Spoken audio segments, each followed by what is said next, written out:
Los siguientes dos ejercicios forman el bloque de marcha. Para ello nos situamos con las dos piernas a la misma altura, damos un paso con el pie derecho hacia adelante, dejamos esa rodilla estirada y en la pierna que queda atrás flexionada.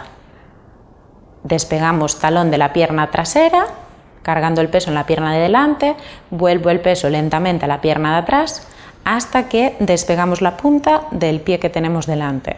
Y realizaremos el mismo ejercicio cambiando de lado.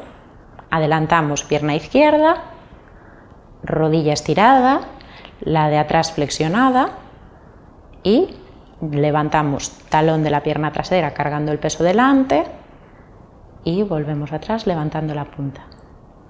Muy bien.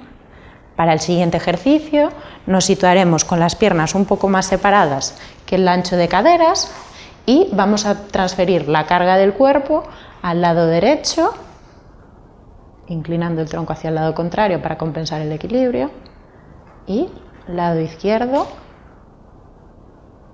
y hacemos 10 repeticiones.